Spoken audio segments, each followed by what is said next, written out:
Okay, so this video we're going to talk about chapter 55 for Reckoning of Ragnarok, and this is going to be a spoiler review. So if you not have read the chapter yet, yeah. So this is the spoiler warning. So the chapter starts with Brunhilde and other girl talking when they're walking into the room when Brunhilde shows the combatants for the fights. And when she comes to the room, we see another Brunhilde, and that is obviously Nostradamus disguised as Brunhilde, and obviously Nostradamus is a French boy and a joker, and obviously later on the girl that is with Brunhilde, obviously the specific thing here is that Nostradamus is the only human that have been thrown into Helheim, the most the worst of the worst, like the worst places you can be in the Viking mythology, in the Nordic mythology, is Helheim. And the reason why Nostradamus was punished, this hard punishment, was because Nostradamus breaks the gate for the Frostheim. So the only person allowed to, if you fall into Helheim, you are not allowed to come out again. You are punished. You're never allowed to come back. So do something like that, break the gate, is forbidden, and Nostradamus did it. So he was that hard punished for that extremely crime.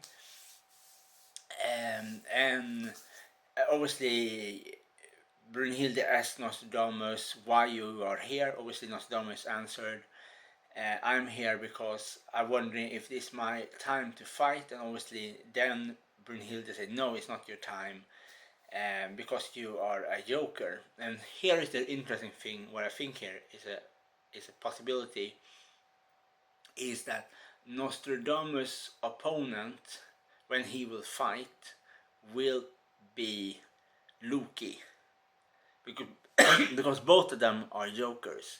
Both of them can transform to different people.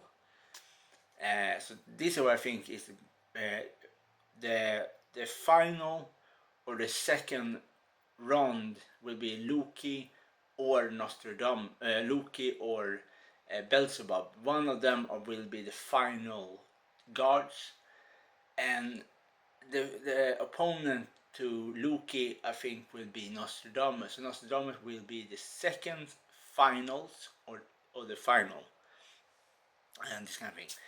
Yeah, and then we see on the map on the screen, we see that the guard that they choose is Hades, and the character, obviously then everybody's are obviously very very very scared, because Hades is the lord of the underworld, and Hades is one of the what belong to the chief guard, like the top dogs, the top of the top, the strongest guards, like for example Zeus, Hades, Shiva, are like the best of the best.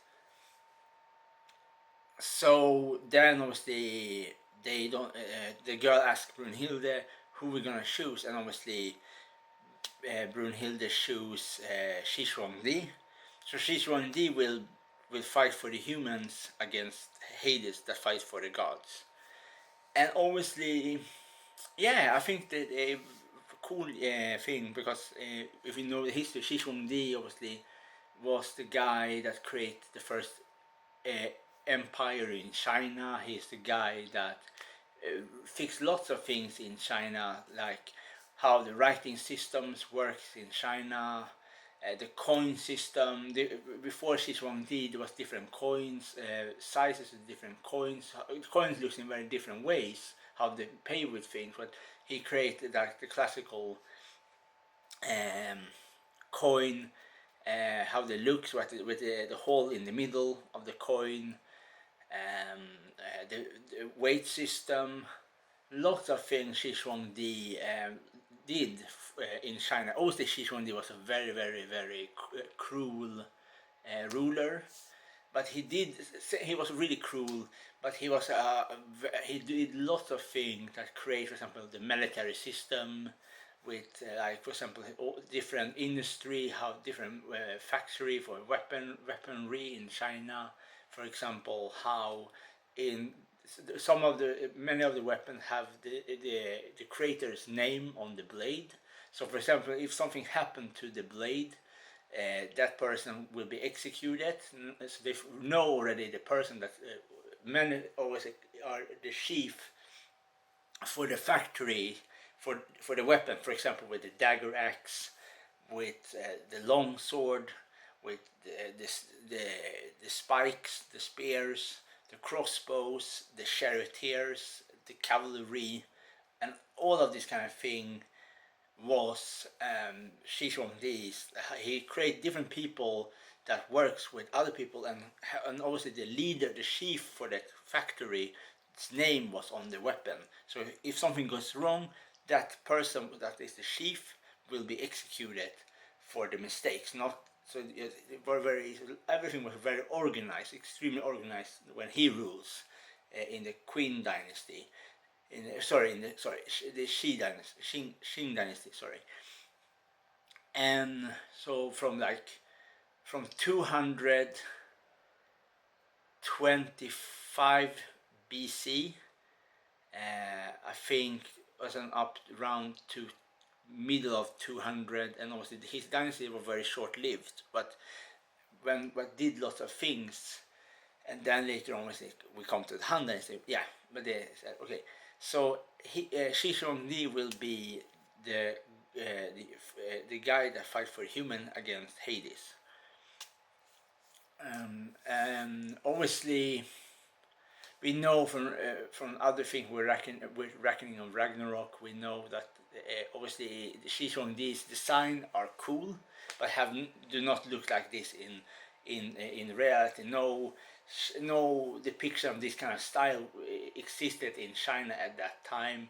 So that is very, very, very, very modernized design. I think a lot of the inspiration for Shi Huangdi's design in Reckoning of Ragnarok looks like something like from Mortal Kombat, like for example Kensei or some kind of other superhero combatants, like modern, like Robocop type of guy, you know what I mean, like this kind of thing. So have nothing to do with Chinese armor or nobility clothing, nothing. That the style of the finger claws that Shi Huangdis have in the manga is the only person that has this kind of claws, like this, not weapon but more like a assessment, more something for the nobility, is like much later in China, in under the Qin dynasty, the final imperial dynasty, that dynasty that comes after the Ming dynasty. I don't remember her name, but there's some famous woman. I think her name is. I'm very uncertain because it's a complicated name. So yeah, but if you know, it's a famous woman that is a bit. Yeah. Anyways, so. So that is going to be interesting. So the next chapter 56, then we're going to see the fight and who I think will win between Shi Huangdi or Hades.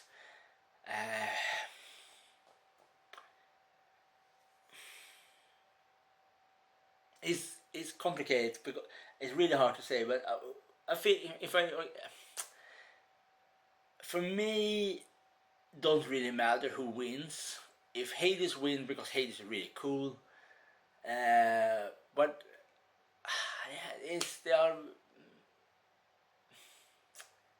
I think obviously I probably like Shi Huangdi more because I like more Chinese history. So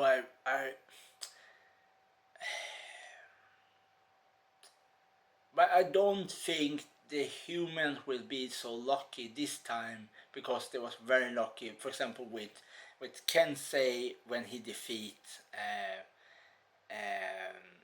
Poseidon, and I think Hades will not make the same mistake and underestimate Shishwangdi. I don't think he will do the same thing as Poseidon did. So I think when Hades will fight, Hades will go all out. So Hades will probably one of his weapon probably will be one like a very big, like for example Cerberus, or use Cerberus in the battle. So he probably not gonna be as, except he probably gonna do everything to really demolish, really destroy Shishwangdi in the battle. And obviously, but this is history. Obviously, in history, Shishwangdi have an army. He never fight. Okay, one time he fight against two assassins that tried to assassinate him in the court, because in Shishwangdi's rule, Shishwangdi was the only one allowed in his castle to bear a weapon, and there is obviously obviously Shishwangdi defeated two assassins, because assassins only have daggers, and Shishwangdi have a long sword, so he defeats the assassins. So yeah, but we don't. I think Hades will win, but it's not gonna be a easy win. I think big only reason why I think Hades will win is because that Hades will go full out from the start in the battle. So if Poseidon have gone full out in the battle when he fight against Kensei, Poseidon will absolutely have won that fight. The only reason why Kensei defeat Poseidon is because Poseidon looks down on Kensei because he was a human, and that was the reason why Poseidon don't take the fight any seriously when he fight against Kensei. But I don't think Hades will make that same mistake. So I really look forward to chapter 56. Probably will come out in 1 month, something like that.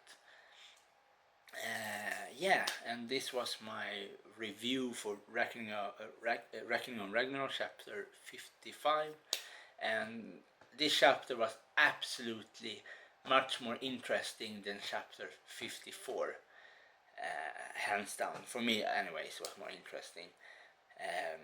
So it's gonna be really cool to see what happened in the next chapter,